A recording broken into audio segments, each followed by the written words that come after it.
Hello everyone and it's 11th of November now. तो आज देखते हैं आज क्या क्या हुआ है। तो आज बेसिकली इतनी पढ़ाई हुई है। Please don't mind the sounds, ये आती रहेगी आज।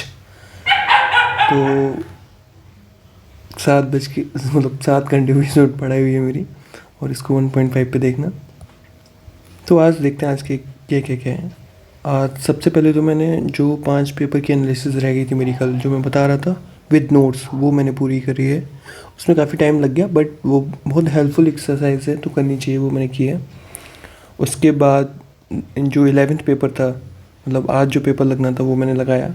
मार्क्स मेरे उसमें अच्छा है, डिसेंट मार्क्स आए हैं, मैं हैप्पी अबाउट इट। वर्कआउट हुआ नहीं, कोई टाइम का इशू रहा। और या these are the main things for today. और अब मुझे लग रहा है इट्स बीन बहुत दिन हो गए हैं, मुझे लग रहा है कुछ कुछ मिसिंग है मेरी प्रिपरेशन में, जो मुझे लगता है थोड़ा सा मुझे एक दिन बैठ के देख लेना चाहिए, क्योंकि चलो करते हैं आगे बात।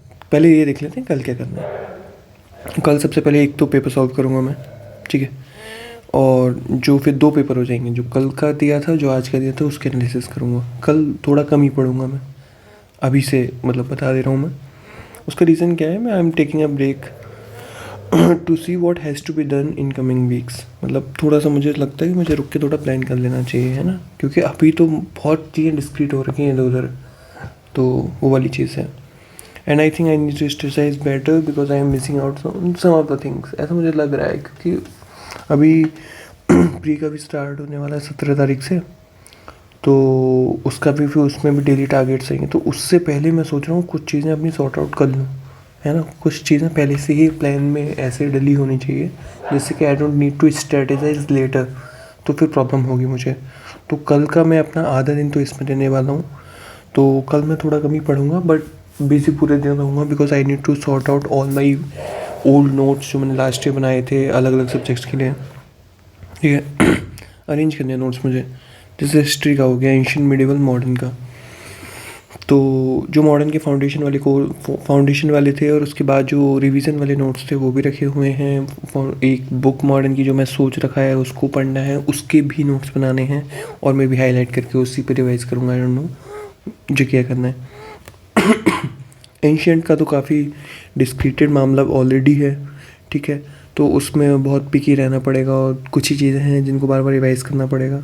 मिडिवल के लिए भी एक बुक है, वो पढ़ रखी है मैंने, उसके नोट्स कहीं पढ़े होंगे, वो निकालने हैं और उनको अच्छे से देखना है। पॉलिटी के लिए मैं काफ़ी शॉर्ट आउट हूँ पहले से ही, बिकॉज पॉलिटी एक तो मेरा सब्जेक्ट भी रहा है, और मुझे ठीक भी लगता है, और मेरे नोट्स भी इसके अच्छे हैं काफ़ी, तो इसका मुझे इतना टेंशन नहीं है। शॉर्ट नोट्स में, और लक्ष्मीकांत है, उसको ऐड ऑन करने के लिए अगर कुछ मुझे ऐड ऑन करना है तो। इकोनॉमी के लिए मेरे नोट्स बहुत ठीक हैं, उनसे क्वेश्चन फंसे थे मेरे, सॉल्व भी हुए थे लास्ट ईयर। उसके बाद ये विवेक सिंह की एक बुक है जो काफ़ी चलती है यूपीएससी में, एंड ये क्वेश्चन बुक से एक क्वेश्चन बुक भी आती है इनकी, तो वो है मेरे पास। उसमें काफ़ी अच्छे अच्छे मतलब क्वेश्चंस हैं, तो वो मैंने लास्ट ईयर लगा नहीं पाई थी। मुझे लगता अब it's high time for me to like just finish it off, so I will. Geography में मेरे नोट्स अच्छे हैं, ठीक है। और बाकी एनसीईआरटी वगैरह एक बार और जल्दी मैं पढ़ूंगा कि अगर उसमें कुछ रह रहा है जो ऐड ऑन करना है, वो मुझे ऐड ऑन भी करना पड़ेगा। मैप वगैरह, मैपिंग, अब मैपिंग के लिए मैं बेसिकली लास्ट ईयर मैंने एक गुर्जर सर हैं ऐसे अन अकेडमी के थे वो, और उनके यूट्यूब पे फ्री सीरीज़ पड़ी हुई है। वो काफ़ी टॉपर से कमेंट भी करते हैं, मैंने पूरी सीरीज़ देखी है, एटलस लेके खुद बनाया हुआ है, बहुत अच्छा पढ़ाते हैं वो। और बट ये है जब उनसे पढ़ लो उसके बाद फेस्ड मैनर में रिवाइज करना होता, वरना फिर वही होता है, भूल जाते हैं सब कुछ। इंटरनेशनल रिलेशन के लिए मेरे फाउंडेशन कोर्सेज ज़्यादा फाउंडेशन के नोट्स रखे हुए हैं, और उसके भी शॉर्ट नोट्स मैंने बनाए थे लास्ट ईयर, तो उनसे ही सीधा अब रिवीजन से ही स्टार्ट करना है, क्योंकि सब कुछ पढ़ा हुआ है मेरा। आर्ट एंड कल्चर का क्या करना है, आर्ट एंड कल्चर का इंट्रोडक्शन टू इंडियन आर्ट एक 11th क्लास की एनसीईआरटी है, दैट इज़ गुड, वो भी पढ़ रखी है मैंने। बट वही है, वो अगर 3 बार रिवाइज नहीं किया तो मतलब फिर वो ज़ीरो ही हो जाता है, क्योंकि उसका एप्लीकेशन आप नहीं कर पाते। और आर्ट एंड कल्चर में पीवाई क्यू बहुत इंपॉर्टेंट हो जाते हैं, ठीक है, कि तो उससे थोड़ा सा समझ आता है क्वेश्चन कहाँ से आ रहे हैं, कौन से टॉपिक से ज़्यादा आ रहे हैं, है ना। तो वो वाली बात है। और आर्ट एंड कल्चर थोड़ा सा एंशिएंट से भी मिला हुआ है, एंशंट में भी काफ़ी आर्टिकल से कवर हो जाता है। तो दीज आर द थिंग्स। तो इनमें बेसिकली इन सब के नोट्स हैं मेरे पास। तो इनमें दो तरीके के नोट्स हैं अभी इस टाइम मेरे पास। पहला ये है कि इनके जो फाउंडेशन वाले कोर्सेस नोट्स थे वो हैं मेरे पास। तो और उसके बाद जो रिवीजन किए थे उसके बाद जो मैंने शॉर्ट नोट्स बनाए थे वो भी हैं।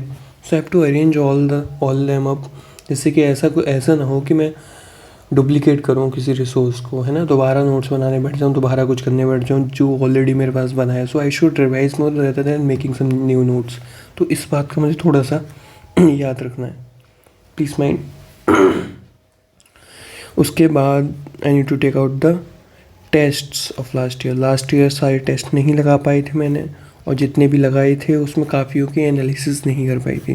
So I think it's high time कि मैं अब जब ये प्री का रिवीजन स्टार्ट करूँ, सो आई शुड लाइक टेस्ट भी मैं उसमें कहीं ना कहीं लगाता रहूँ बीच बीच में, और उन टेस्ट की एनालिसिस करके उनकी एक अलग से नोटबुक बनाऊँ। बिकॉज टेस्ट लगाने का पर्पस सिर्फ यही नहीं है कि आपने टेस्ट लगाया उसमें नंबर देखे and you are done. No, you have to see what are the things जो आपको टफ लगी हैं। उसमें सब कुछ करना पड़ेगा आपको, प्रॉपर टेस्ट देके उसको एनालिसिस करना पड़ेगा, वरना उसका कोई मतलब नहीं बनता है ना।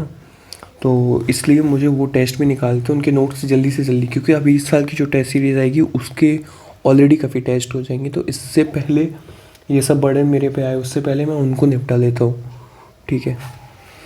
उसके बाद C set has been the issue for me, and I think जो लास्ट वाला मैंने दिया है उसमें आई थिंक मैं सी सेट में ही फ्लम्बल किया हूँ। अब मार्कशीट आएगी अभी नेक्स्ट ईयर, तब पता लगेगा, बट मुझे यहाँ तक लगता है कि मैं सी सेट में ही किया हूँ। तो उसकी मुझे जैन सर की बुक है, वहाँ से स्टार्ट करना है मुझे। स्टार्ट क्या करना है, मतलब अच्छे से रिवाइज़ करना है उसको भी। लास्ट ईयर ये हुआ था सी सेट के साथ कि मैंने I was overconfident in that कि मेरा तो हो जाएगा, C set is not a big deal for me, और फिर लास्ट में आके मुझे लगता है वही फ्लम्बल हुआ है मेन पेपर में। So these are the things, and tomorrow will be off maybe, और मे बी आई विल, जो मैं स्ट्रेटेजाइज करूँगा या जो मैं करूँगा, तो अगर मुझे उसमें कुछ नया मिला, कुछ ऐसा मिला which I can share, then I will come and share. और कल का टाइमर ऑलरेडी कम रहेगा बेसिकली, क्योंकि मैं बस यही दो काम करने वाला हूँ। ये एक पेपर सॉल्व करूँगा 2 घंटे का, और फिर आई थिंक 1-1.25 घंटे इसमें लग जाएगा दोनों पेपर के एनालिसिस में। तो ये है, बाकी लेट्स सी, और अगर कुछ प्लान में चेंज हुआ तो मैं कल रात को ही उसको अपडेट करूँगा आके। Okay bye, good night.